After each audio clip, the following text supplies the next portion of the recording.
नहमदुहु व नुसल्ली अला रसूलिहिल करीम, अम्मा बाद। मर्द औरत वितर की नमाज कैसे अदा करेंगे, उसका तरीका कार क्या है, और वितर की नमाज फ़र्ज़ है, वाजिब है, सुन्नत है, क्या है, नीयत कैसे की जाएगी, औरतें नीयत कैसे करेंगे, उस नीयत के अल्फाज क्या हैं, और जिसको दुआए कुनूत नहीं आती वो इस दुआए कुनूत की जगह क्या पढ़ेगा, या दुआए कुनूत पढ़ना ही ज़रूरी है। इस तरह के दीगर मसाइल इंशाअल्लाह आपके सामने बयान किए जाएंगे। सबसे पहले दुआए कुनूत का जो पढ़ना है ये वाजिब है। वितर की नमाज ये वाजिब है। वाजिब यूँ समझ लें, अगर इशा की नमाज हमारी रह जाती है तो बाद में जब हम उसकी कज़ा करेंगे तो वितर की भी इसी तरह साथ कज़ा करना ज़रूरी है। उसी दिन करें या उससे अगले दिन करें, जब भी करें वितर की भी कज़ा होगी, क्योंकि ये वाजिब का हुक्म है। और अब नीयत की तरफ आते हैं। नीयत किसे कहते हैं? सबसे पहले नीयत समझ लें कि नीयत किसे कहते हैं। कहते हैं नीयत कहते हैं दिल का फ़ेल जो ज़ुबान से अदा ना हो। ज़ुबान उसकी तजदीद करती है, उसकी तस्दीक करती है और उसको पक्का करती है। नीयत नहीं है ज़ुबान से कर रहे, ये तो तजदीद कर रहे होते हैं जो हमारे दिल के अंदर होता है। असल नीयत दिल कर लेता है। और कोई भी नमाज हो, फ़र्ज़ है, वाजिब है, सुन्नत है, नफल है, उसकी अरबी के अंदर एक नीयत है, इन्नी वज्जहतु वजहिय लिल्लज़ी फ़तरस समावाति वल अर्ज़ हनीफ़ा वमा अना मिनल मुशरिकीन। ये नीयत है कि भी मैं अपना चेहरा उस ज़ात की तरफ करता हूँ जिसने ज़मीन आसमान को पैदा किया, जो अकेला तन्हे तन्हा सारी कायनात का बादशाह है, शहनशाह है, और मैं मुशरिकीन में से नहीं हूँ। इसका तर्जुमा ये नीयत हो गई। अब नीयत करके बंदा सबसे पहले हाथ उठाता है, अल्लाह अकबर। मर्द कानों तक उठाएंगे और औरतें ये कंधों तक उठाएंगी। अब कंधों तक उठाने में अब आगे चलें कि औरतों ने दुपट्टा लिया हुआ आया, बाज़ औरतें दुपट्टे के बाहर से हाथ उठाती हैं, और ये जो बिल्कुल गलत करती हैं, बिल्कुल हाथ यानी दुपट्टे के अंदर होने चाहिए, ये कंधे तक उठाएंगे। कंधे तक उठा के ये जो दायां हाथ है बाएं हाथ की पुष्ट पर सीने पर बांध लेंगे। तो अब सना शुरू करनी है। अब जो ये सना है, सना से पहले बिस्मिल्लाह पढ़ी जाएगी कि नहीं पढ़ी जाएगी, एक सवाल है।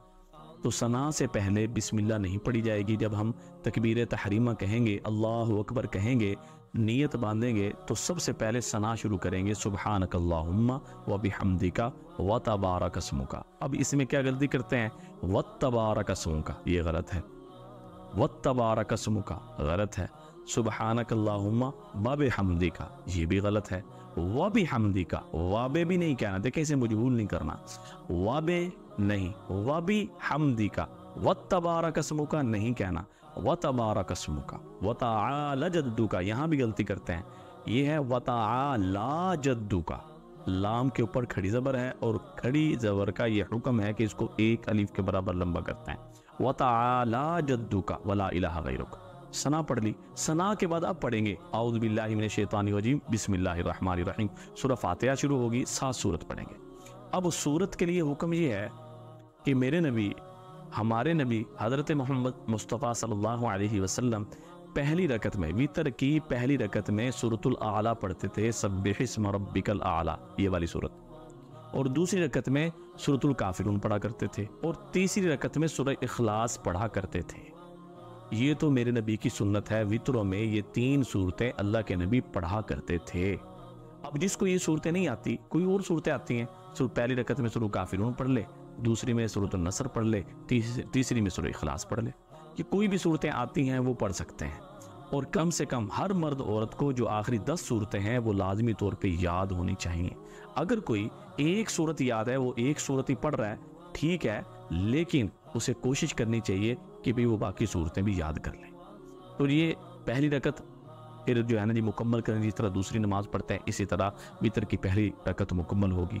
और दूसरी रकत जब शुरू करेंगे तो इसमें 2 रिवायतें, बिस्मिल्लाहिर रहमानिर रहीम, फिर अल्हम्दुलिल्लाहि रब्बिल आलमीन, या अल्हम्दुलिल्लाहि रब्बिल आलमीन अर्रहमानिर रहीम मालिक यौमिद्दीन से शुरू कर लें, सूरत मिला लें, दूसरी रकत पे बैठ जाएं, और जो है ना जी अब तीसरी रकत शुरू हुई।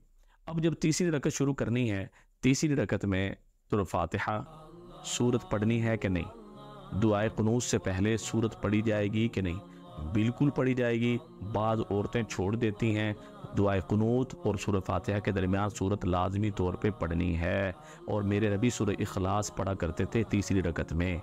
جس طرح ہمارے نبی علیہ السلام کی سنت ہے کہ فجر کی سنتوں میں پہلی رکعت میں سورۃ الکافرون اللہ کے نبی پڑھا کرتے تھے اور دوسری رکعت میں سورہ اخلاص پڑھا کرتے تھے۔ اسی طرح وطروں میں ہمارے نبی علیہ السلام یہ جو صورتیں تین بتلائی ہیں یہ پڑھا کرتے تھے۔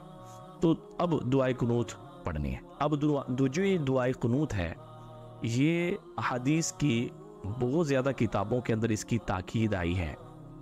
اگر اب ایک مسئلہ اور ہے، ایک مرد عورت ہے، اس کو اگر دعائے قنوت یاد ہی نہ ہو، اسے آتی نہ ہو، تو پھر اب وہ ویتر پڑھ رہا ہے، اب کیا کرے؟ شریعت اس کو کیا حکم دیتی ہے؟ تو شریعت کی طرف سے حکم یہ ہے کہ وہ دعائے قنوت کی جگہ ربنا آتنا فی الدنیا حسنہ وفی الآخرۃ حسنہ وقنا عذاب النار یہ پڑھ لے۔ اب پھر سوال ہے بھئی اگر کسی کو یہ بھی نہ آتا ہو تو پھر وہ کیا کرے؟ تو شریعت اس کے لیے بھی رہبری اور رہنمائی کرتی ہے کہ وہ یہ پڑھ لے اللہم اغفر لی، اللہم اغفر لی، یہ 3 دفعہ پڑھ لے۔ تو یہ پڑھ لے گا تو وہ جو دعائے قنوت کی کمی رہ گئی وہ اس کی پوری ہو جائے گی۔ وہ ویتر باقی جو ویتر کی جو آخری رکعت ہے اس کو حسب نماز کی ترتیب سے مکمل کر لیں، اس کے ماشاءاللہ بالکل نماز ٹھیک ہو جائے گی، سارے معاملات ٹھیک ہو جائیں گے۔ لیکن یہ نہیں ہے کہ صرف وہ اللہم اغفر لی اس نے یاد کر لیا ہے یا کر لی ہے بس پھر وہ اسی کو پڑھ رہا ہے یا پڑھ رہی ہے، نہیں، اس طرح نہ کرے، بلکہ دعائے قنوت یاد کرنے کی ترتیب بنائے، دعائے قنوت یاد کرنے کا اہتمام کرے۔ روزانہ اگر ایک حرف بھی ہم یاد کریں تو الحمدللہ کچھ دنوں میں ہماری وہ صورت یاد ہو سکتی ہے۔ جس طرح ہم دوسرے اشعار یاد کرنے میں وقت لگاتے ہیں، فضول کام میں یعنی چیزیں یاد کرنے میں وقت لگاتے ہیں، اس میں ہم نہیں گھبراتے، تو جب ہم اس چیز کو یاد کریں گے تو اللہ پاک کتنے راضی ہوں گے، ایک ایک حرف پر اللہ جل شانہ 10 نیکیاں عطا فرمائے۔ تو اس طرح کر کے ایک بندہ یا عورت دعائے قنوت بھول گئی، رکوع میں چلی گئی، اب کیا کرے؟ یہ بھی مسئلہ ہے۔ اگر کوئی عورت کوئی مرد ویتر کی نماز پڑھ رہا ہے، تیسری رکعت ہے اور سورت جو ہے نا جی پڑھی ہے، اس کے بعد فوراً رکوع میں چلا گیا، وہ بھول گیا کہ میں نے دعائے قنوت پڑھنی تھی، اب اس کا کیا حکم ہے؟ تو شریعت کیا کہتی ہے؟ اب یہ حکم تو نہیں کہ بھی رکوع سے واپس آ جائے دعائے قنوت پڑھے، نہیں، ایسا نہیں کرے گا۔ وہ رکوع سے دوبارہ دعائے قنوت پڑھنے کے لیے کھڑا نہیں ہوگا، بلکہ وہ اپنی ترتیب سے نماز جو ہے نا جی پوری کرے گا۔ جب التحیات میں بیٹھے گا، درود شریف پڑھنے سے پہلے التحیات پڑھے گا، التحیات پڑھنے کے بعد وہ ایک طرف سلام پھیرے گی تو پھر اس کے بعد سجدہ سہو کرے گی۔ کیوں کہ دعائے قنوت کا پڑھنا یہ واجب ہے، یہ نماز کے واجبات میں سے ہے، اور نماز کے 14 واجبات ہیں، نماز کے 14 واجبات ہیں۔ اگر ان واجبات میں سے کوئی بھی ایک واجب رہ جائے، بھولے سے، جان بوجھ کے رہ جائے نماز نہیں ہوگی، بھولے سے رہ جائے تو اسے سجدہ سہو کرنا پڑے گا، اگر سجدہ سہو نہیں کیا نماز اس کی نہیں ہوگی۔ اور اس کے ساتھ ساتھ مسئلہ یہ ہے کہ وتر کی نماز کا وقت کب شروع ہوتا ہے اور کب تک رہتا ہے؟ ایک سوال۔ تو وتر کی جو نماز ہے اس کا وقت یہ عشاء کے فرضوں سے شروع ہوتا ہے اور صبح صادق یعنی سحری کے وقت تک رہتا ہے، اس وقت تک بندہ پڑھ سکتا ہے۔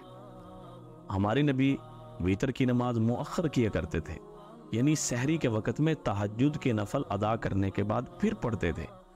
تو اب سنت یہی ہے کہ ہم بھی وتروں کو چھوڑ دیں اور وتروں کو ہم بھی تہجد کے نفل پڑھنے کے بعد پھر ادا کریں، لیکن یہ اس کے لیے ہے جس کو اپنی طبیعت پہ اپنے اوپر اتنا بھروسہ ہو کہ میں صبح تہجد کے لیے انشاءاللہ اٹھ جاؤں گی یا اٹھ جاؤں گا، وہ یہ کرے۔